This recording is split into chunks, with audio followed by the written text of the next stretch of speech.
Come over here. Let me talk to you real close.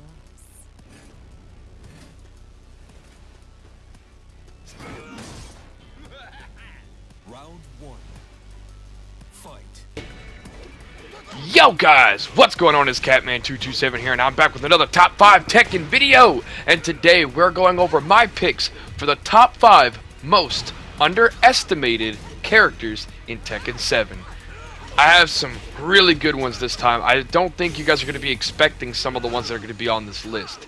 So, let's get in to number 1, and tell me what you think in the comments below. KO.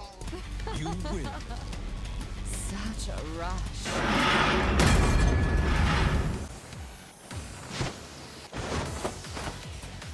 Let's start this. Come over here. Let me talk to you real close. Round one. Fight. Coming in at number 1, we have Zafina. Zafina I chose because she's a really cool character. She's a fortune teller as well as a contortionist. Now, she is very difficult, especially for me, because I can never understand where her moves are going to go or what they do. She confuses the hell out of me. However, if you can spend enough time with her and actually practice with her, she can be an absolute powerhouse. This character caught my attention back when I first started in Tekken 7, and I really want to encourage more people to pick up and play Zafina, because I think in the right hands, she can be absolutely unstoppable, and that's why she comes in at number 1.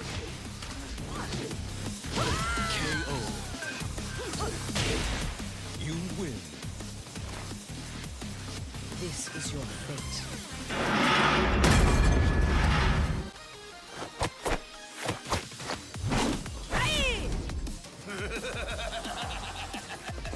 Round one. Fight. Coming in at number 2, we have Lydia.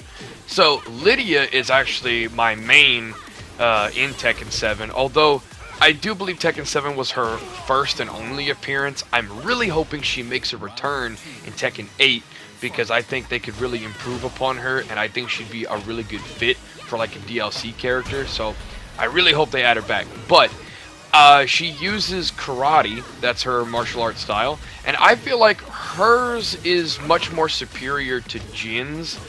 Personally, I don't know about Kazuya, but I personally feel that Lydia has a much better karate style that is just superior to Jin in every way. I would always pick her over Jin, because she just has a much better flow to her moves, and they feel a lot more satisfying to pull off. So, I guess overall, what I'm saying is she's better than Jin. Sorry, all you Jin players. I didn't want to be blunt like that, but Lydia's just, she's bae. And that's why she comes in at number 2.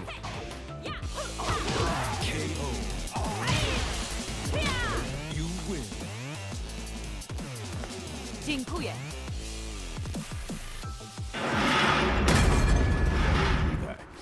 لكن سأقاتلك إذا اضطررت. Round one. Fight.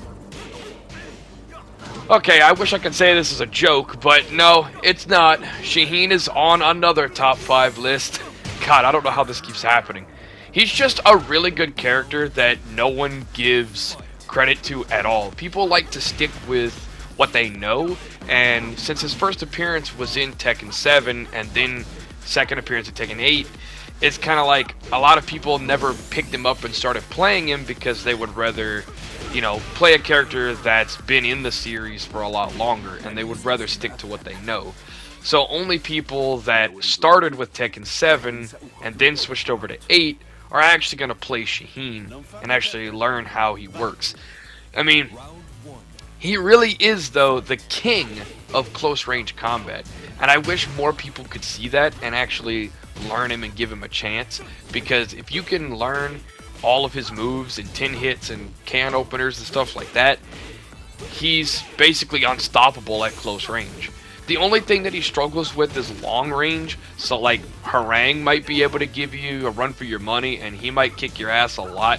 But against somebody like Dragunov, that's easy as shit, dude. Anybody can beat Dragunov with Shaheen under the right conditions. So I really do think more people should pick him up and play him. And again, people need to realize he's the fucking king of close range combat. I don't know how many times I gotta say it, but I'm gonna keep saying it until it makes sense. And that's why he comes in at number 3.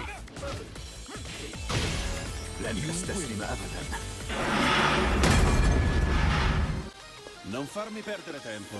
Vattene. Nigeboはない。諦めろ。 Round 1. Fight. And coming in at number 4, we have Claudio. So Claudio is a bit of a weird one. So people complain because he has no combos, but I say that's bullshit because I've been able to take him into multiplayer matches on 7 and 8 and even win a couple of matches. I'm not super familiar with this kit, but what I have learned about him is that he doesn't have a whole lot of moves. Yeah, sure, compared to the rest of them. And the ones he does have are normally 2, 3, 4 hits, maybe 5 hits. He does have a 10 hit, but it's almost not even worth it trying to pull it off because it's so difficult. But overall, he is really solid, and he can be quite unpredictable. He's a lot like Zafina in a way, where he's not really a contortionist, but he does have an unpredictable moveset. And honestly, I think that makes him one of the better characters, but nobody ever seems to play him in any of the multiplayer matches. I've never ever seen anyone pick Claudio.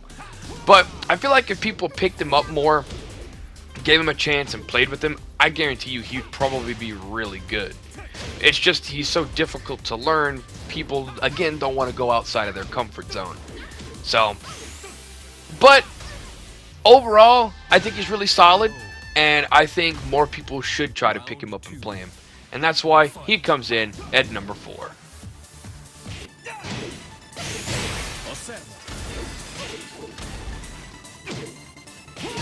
KO.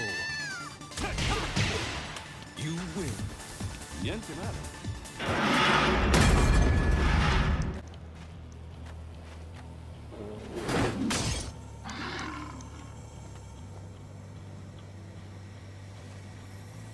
Round 1. Fight. You want to know the difference between the Tekken franchise and the Street Fighter franchise? When the Street Fighter franchise decides they want to put a joke character in their game, typically they're not very good. Like Dan Hibiki, yeah, he can be used, but he's not exactly the best character. Like, I wouldn't pick him in a tournament. But Kuma, on the other hand, was a joke character when he first was released, and he's actually very strong and very powerful. His power strikes are really good. He does have a lot of good combos, although his kicks are a little bit stubby because, I mean, he does have some pretty short legs. But with his arm strikes, he's got that nice long range. He's got those good power strikes. He's got a good guard break. And overall, he's just entertaining to watch. He's entertaining to play. And overall, that's really the core of what a game is. And if you're not having fun playing the character, you're not going to like the character.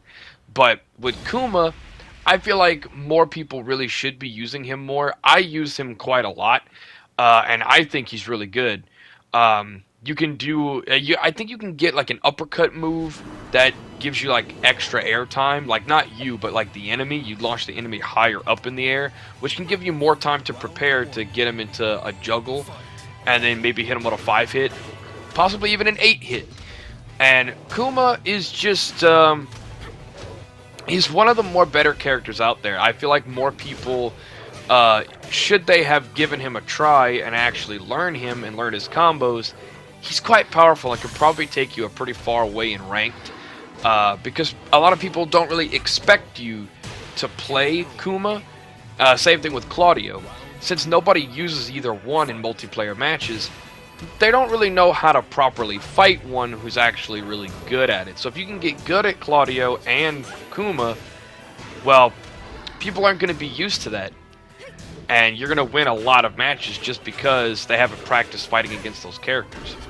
And that is my top 5 list for this video. If you guys have enjoyed, please leave a like, comment, and subscribe. And let me know, what characters do you think are a little bit underrated and you think they should be played more often? And I will see you guys later.